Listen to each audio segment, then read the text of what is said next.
I'd been with my ex-boyfriend for 3 years, and we were on the verge of getting married. But when I returned from a business trip last week, I walked in to find him sleeping in the same bed as my dad. Soon after they moved in together, they tossed all my belongings out the door. Without hesitation, I called a real estate agent and made up my mind to sell the house. Then my dad called. He claimed the house now belonged to him and his new boyfriend and ordered me to move out. His new boyfriend chimed in, saying he'd already packed my things. I just needed to come pick them up. This was my house, for God's sake. How dare they try to kick me out? Were they out of their minds? By the time I reached the door, my face was stone cold. Who gave them the right to dump all my stuff in a messy pile at the doorway? I pulled out my key and tried to unlock the door, but it wouldn't fit. They'd actually changed the lock. I knocked repeatedly, but no one answered. Had they left?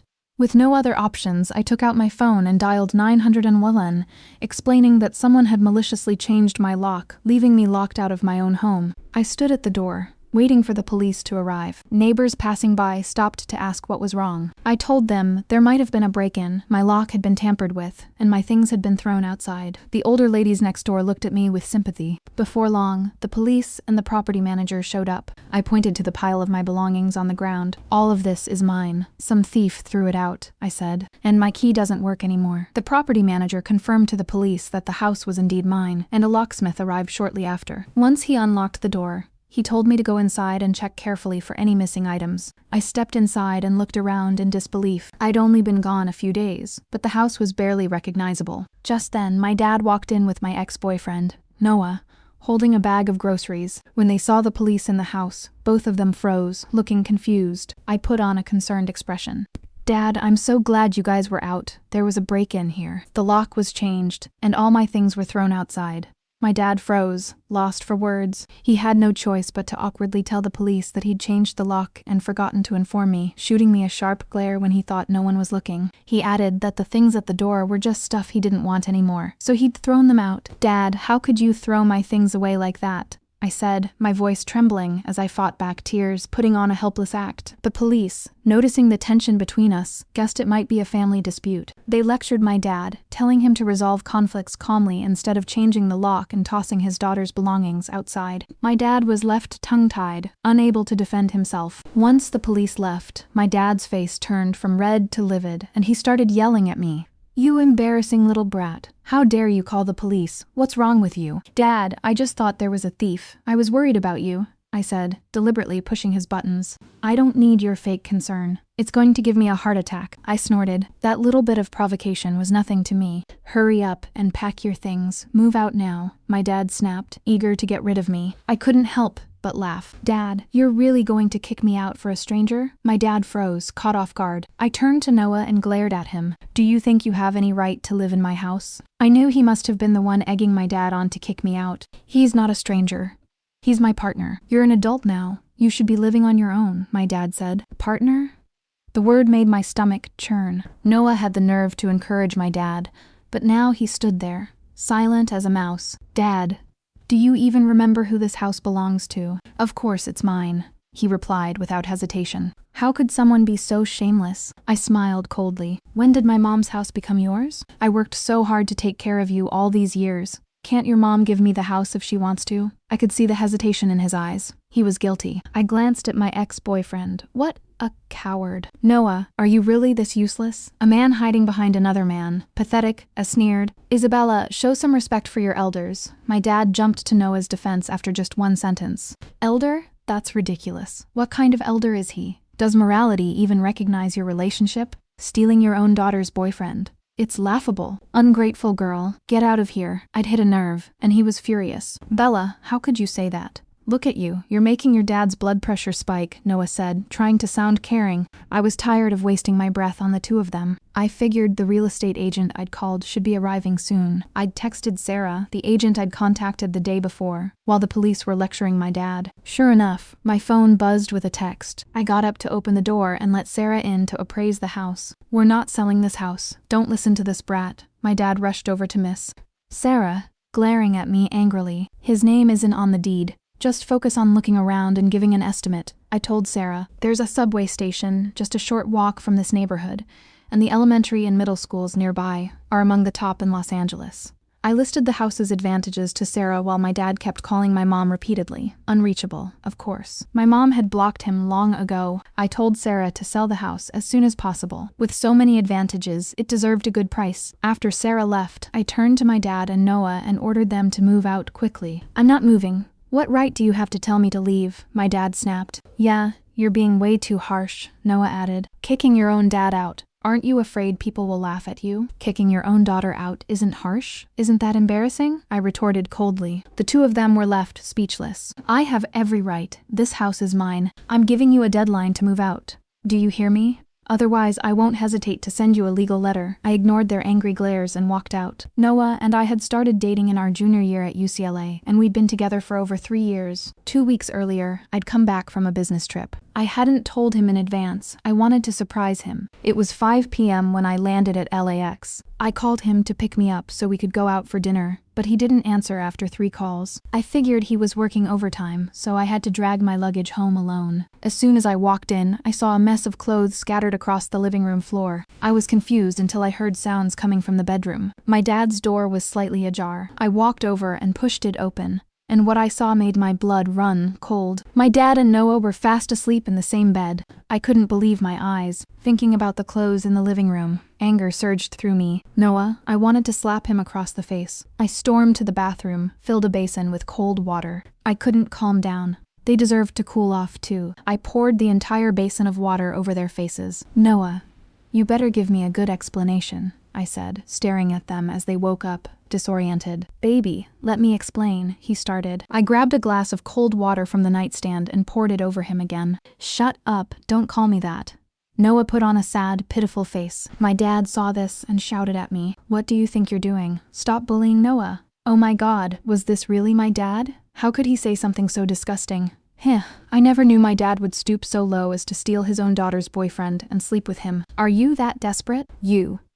Their faces turned red with anger and embarrassment. I ignored them, grabbed my valuables from my room, and left with my luggage. My mom had given me this house, and they'd defiled it like this. I thought back to the 3 years I'd spent with Noah. We'd met in college. Noah had asked me out first. Back then, I was busy with a school design competition, rushing between classes and the library every day. Until one day, the boy sitting across from me slipped me a note. It was Noah. He was in the same major as me, also preparing for the competition. He asked if we could get to know each other, be friends, and learn from one another. I didn't refuse. Noah had never disappointed me. He was really talented. But I still couldn't wrap my head around what I'd seen that day. I sat on the sofa with a bottle of wine in my hand. My best friend, Lena, sat beside me, hugging me gently to comfort me. Do you think it's because I refused to move in with him for 3 years that he got so desperate? I asked. No, that doesn't make sense. How could he end up with my dad? Why don't you call your mom? Lena suggested. I picked up my phone and dialed my mom immediately, and after talking to her, my world came crashing down. I stayed at Lena's house for 2 days. During those 2 days, Noah kept texting me to apologize, but I blocked him right away. Just thinking about his face made me sick to my stomach. I thought about all the memories Noah and I had shared. He'd always been a bit cheap, hadn't he? Every time we went out to eat, and it was time to pay, he'd hide behind me. It had annoyed me a little back then. Even the waiters would tease us about it, but I'd brushed it off. What could Noah possibly see in my dad? My dad had almost nothing except this house. I'd loved giving Noah gifts. I remembered every anniversary and holiday, and I'd always prepared something for him, including handwritten letters. I had to get those things back. I wanted to burn them. I should have seen through his true colors sooner. I remembered my iPad was still at Noah's apartment. I went to his rental to pick it up, and I found all the handwritten letters and gifts I'd given him piled up in a small box, neglected. I took a photo, grabbed them all, and walked out. I sent Noah an email telling him never to contact me again, then blocked him completely. I threw the key he'd given me on the shoe rack by his door. He'd borrowed my iPad once, saying it would help him work more efficiently. What a lie. I checked the iPad, but there was no sign of any work. A messaging app kept pinging, and the notifications at the top made me laugh bitterly. Noah, can we get dinner together tonight? Is Bella back from her business trip? I want to hang out with you, baby. Looking at those messages, I was furious. I opened the chat and read through our conversations. All the times he'd said he was busy working, he'd been chatting and playing games with other girls. All the times he'd stood me up on dates. He'd been singing karaoke with another girl. I added those 2 girls to my contact list. I knew they'd come in handy later. My dad called me a few days later, trying to guilt-trip me into being more understanding. He said he was getting old and just wanted someone to be with. He'd thought Noah was a nice boy the first time I brought him home. Back when he was married to my mom, he'd had a crush on an intern my mom had mentored. Now he'd set his sights on his own daughter's boyfriend. My dad played the victim for a long time, but I was ready to hang up. At the end of the call, he asked if I could come home for dinner, shamelessly calling it a family reunion. I agreed, of course, but I told him we couldn't have a proper meal at home. I'd book a private room at a hotel, and we could talk properly. After all, we'd be family soon. My dad kept saying yes on the phone.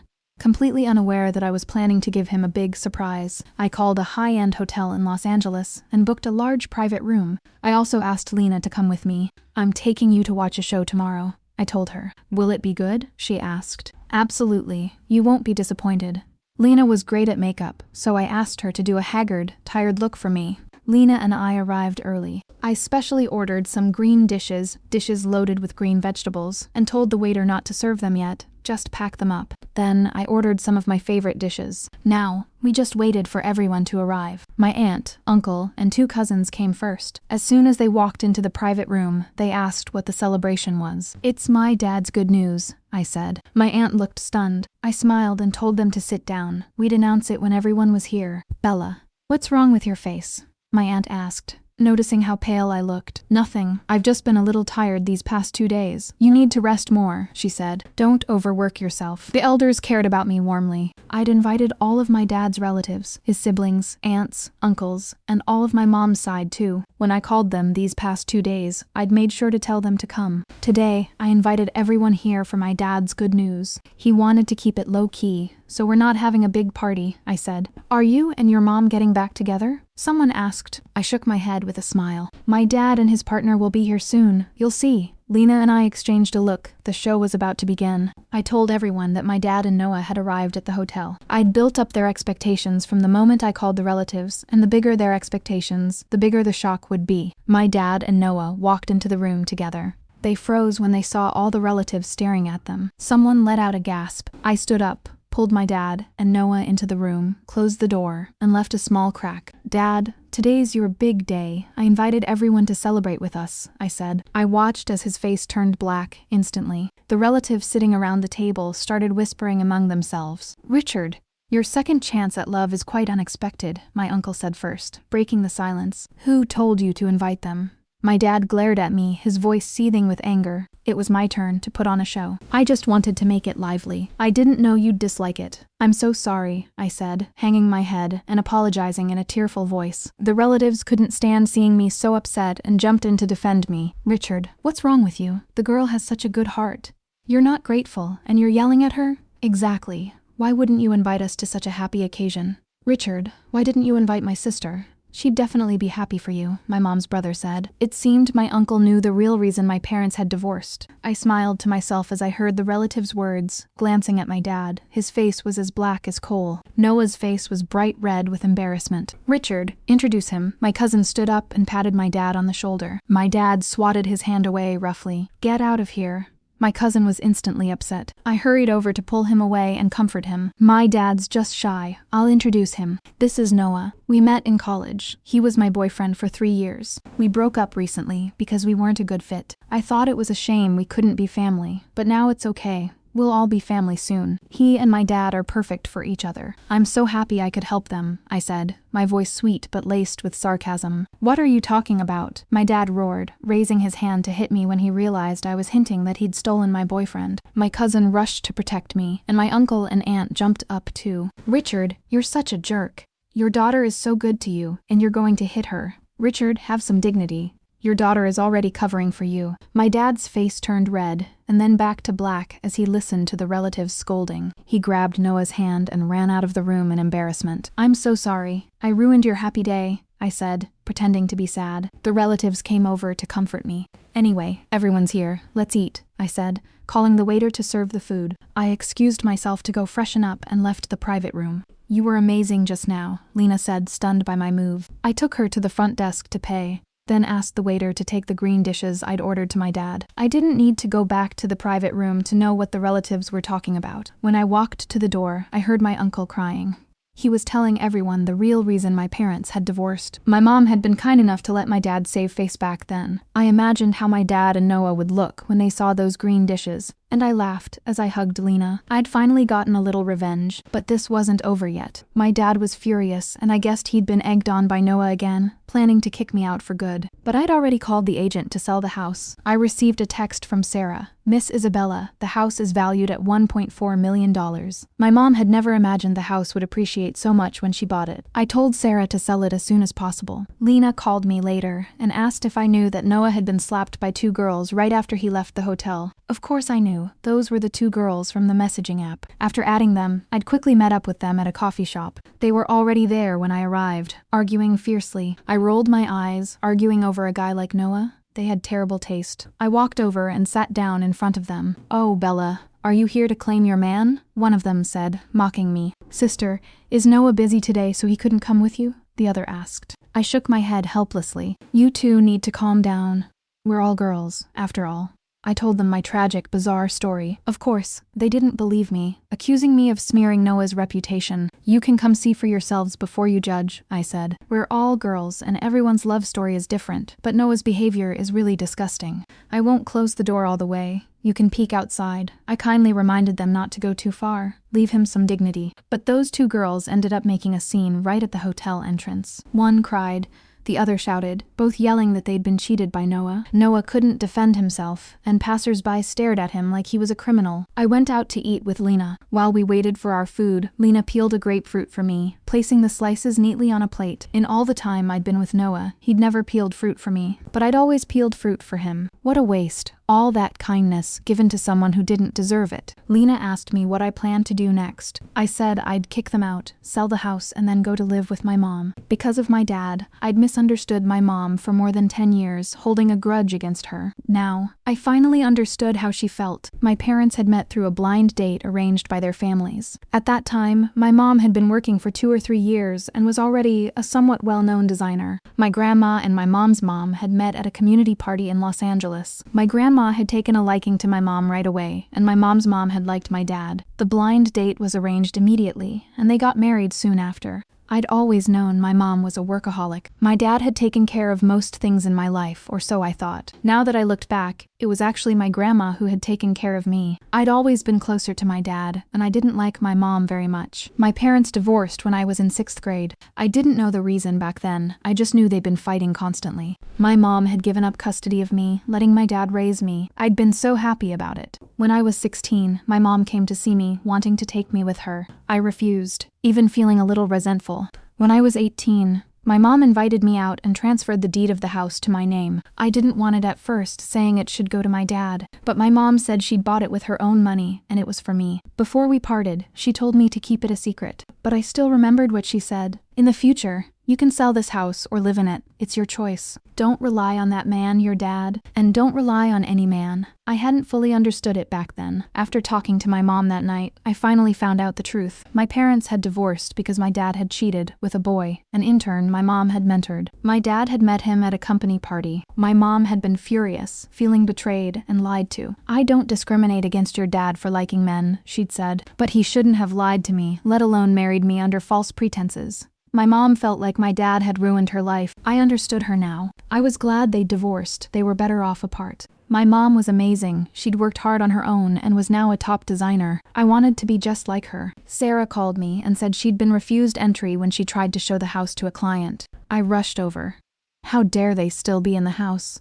When I arrived, there was a standoff between Sarah and my dad and Noah. "2 choices," I said. "Either I call the police, or you let them see the house. This house isn't in your name. This is trespassing." My dad and Noah had to back down. They knew I was serious about calling the police. The client was very satisfied after seeing the house. He asked what was going on with the 2 men living there. I told him I'd make sure they were gone within 2 days. After the client left, I turned to my dad and Noah. "Do you want me to call a housekeeper to help you pack?"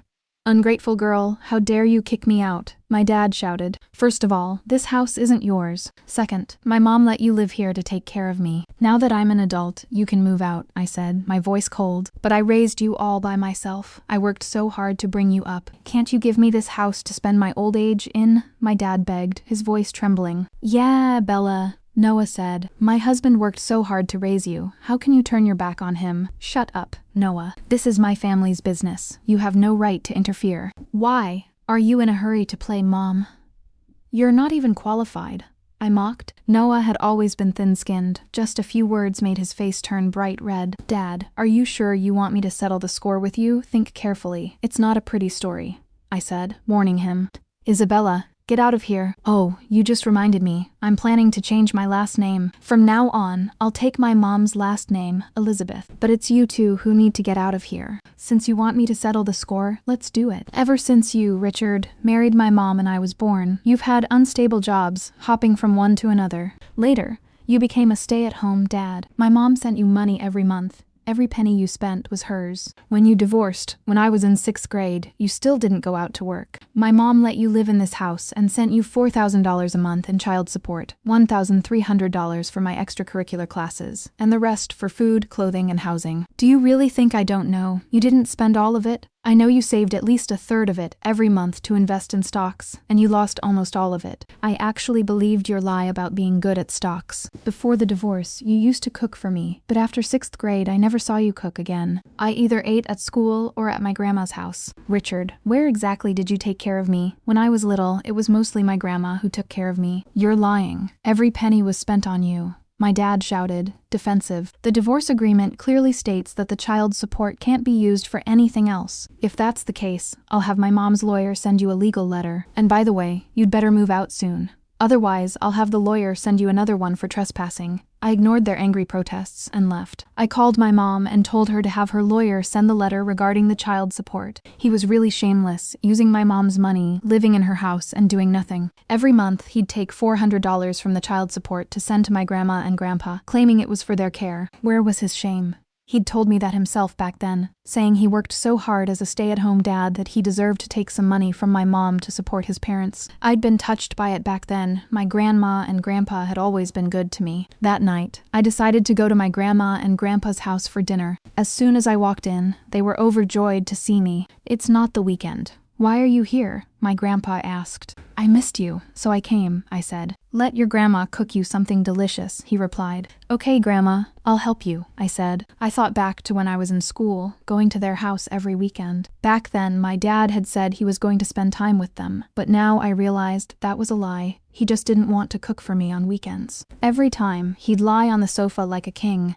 If he were really filial, he would have helped cook. I didn't want to ruin their mood during dinner. After dinner, I told my grandma and grandpa that I knew the reason my parents had divorced. I also told them that my mom had said they'd felt guilty back then and wanted to make it up to her, but she'd politely refused. I cried as I told them about my dad's affair with my mom's intern and now with my ex-boyfriend. My grandma and grandpa were furious too, telling me they wouldn't let the two of them stay with them. They also said none of my uncles or aunts would take them in either. "Has he really not worked all these years?" my grandma asked. I fell silent. "What a shame. Those $400 a month," my grandpa said, shaking his head. Grandpa, that money was from the child support my mom sent me," I said. "That's too much." "What a terrible man," they said, angrily. I told them not to be too upset. It wasn't worth it. They even offered to send my mom money, but I refused, telling them my mom had said she was grateful for how good they'd been to her and me, and that the money I sent them now was from me, not my dad. After I started working, my mom stopped sending me money, so the money I gave my grandma and grandpa was from my own salary, and I wanted to give it to them, not because of my dad. When I left their house, I felt sad. They were getting old, and I hated that I had to tell them such terrible things. The weather had gotten cold lately, and I felt a chill as I walked down the street. I could wrap my coat tightly to keep warm, but I couldn't warm my heart. I'd blocked all of Noah's contact information, but now he was calling me from different numbers. He even knew all my email addresses. I was tired of reading his apologies. They were unoriginal, just copied from the internet. I received a call from Noah's boss, Amanda. We'd worked together before and had dinner a few times.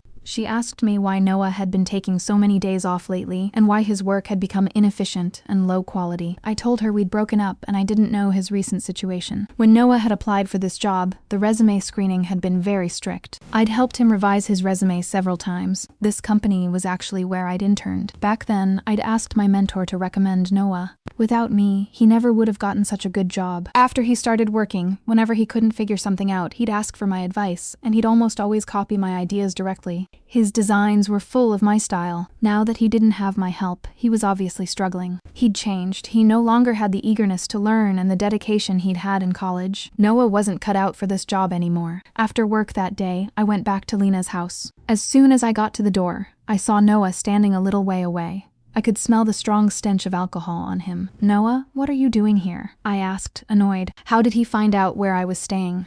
"I'm sorry, I'm here to apologize," Noah said, his eyes blurred, leaning against the wall like a mess. "You're not sorry. I am. The mistake started when I accepted your note in college," I said. I must have been out of my mind to have liked him. I walked around him to open the door, but he blocked my way. The smell of alcohol was unbearable. I hated it when people drank and got close to me. I stepped back, annoyed. "Couldn't, Noah, see how disgusted I was. It's my fault that you and your dad are enemies," he slurred. "But I really love him." I slapped him hard across the face. "Wake up. Did you just want the house? Don't give me such cheap apologies. Your love was just as cheap and disgusting." Plop. Noah knelt down. "Hit me, anything, as long as you forgive me. Here, your favorite mint candies," he said, pulling a handful of candies out of his pocket and holding them out to me. Seeing those mint candies made me even angrier. I really didn't want to see him anymore. I took out my phone and called my dear dad to come pick him up. Back in college, I was so busy with design drafts that I often forgot to eat. Once, I almost fainted and Noah gave me candies, mint candies. He said they would help. I was so nauseous, but I ate one, and my mouth felt bitter the whole time. I told him to get me different candies, but he only had mint ones. He even said, "If you don't eat them, do you not love me anymore?" I was so stupid back then. I even felt guilty for him. The next day, my dad called me and said he'd move out voluntarily if my mom would drop the child support issue. I went to supervise them packing. They could only take their personal belongings and clothes, nothing else. Noah wasn't there that day. My dad was packing alone. Before he left, he stared at the house reluctantly, putting on a poor, pitiful look, hoping I'd soften. I closed the door, changed the lock, and told him to leave quickly, my face cold. "Are you really that cruel?" my dad said, his eyes watering as he pretended to cry. "Cruel? You weren't cruel when you threw my things out the door," I replied, unfeeling. "It was all Noah's fault. He told me to kick you out," my dad said, shifting all the blame. "Good dad. I know you're sorry," I said sarcastically. "It was dog eat dog now." "It's too late. I don't want to hear it."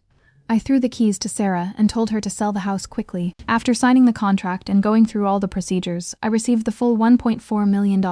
I heard that within a few days, Noah had kicked my dad out. It seemed I'd been right. Noah had only wanted the house. He'd torn off the pretense so quickly. My dad called me, crying as soon as I answered. "Noah only wanted my house. That's why he was with me," he said, sobbing. "It was never your house in the first place," I retorted.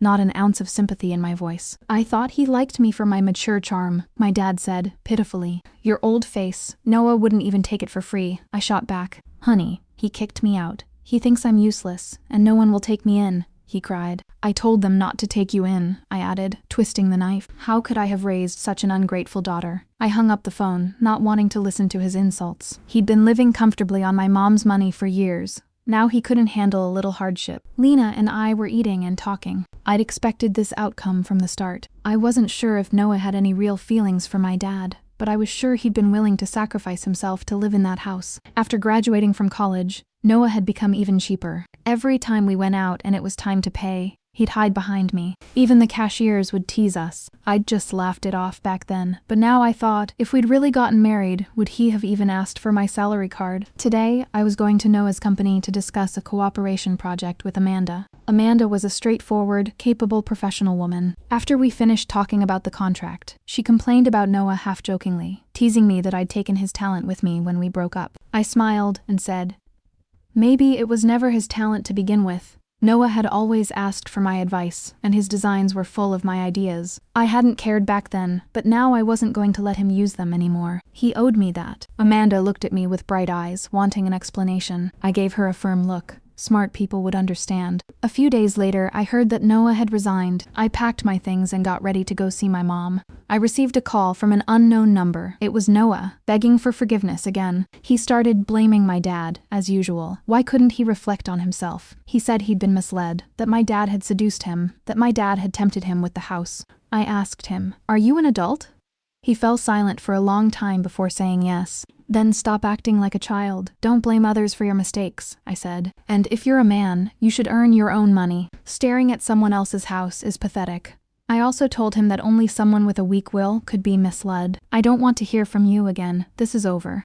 Stop being so childish. You're not a kid anymore. What's the point?" After hanging up the phone, I hoped everything would finally end. Before leaving Los Angeles, I went to have dinner with my grandma and grandpa. My uncle was there too, and he told me about my dad's recent situation. He'd rented a small apartment and found a job. After years of being lazy, he was finally working to support himself at his age. I just smiled and said nothing. I boarded the plane, ready to see my mom. Before I left, Lena gave me a bag of candies. No mint candies, because I'd never eat them again. The last time I'd seen my mom was when I graduated from college. When I got off the plane, my mom was there to pick me up, saying she'd cook for me at home. "Ms. Elizabeth can cook now," I teased. "Don't tell me you." "No, don't be silly. I've been alone all these years," she said, smiling. "Aren't you lonely?" I asked, curious. "I missed having you around, but my life has been good. I have work I love, and I enjoy my life after work. Now, do you understand what I told you back then?" she asked. I nodded, my eyes filling with tears. "Mom, I didn't know what happened back then. I thought you'd left us for your career,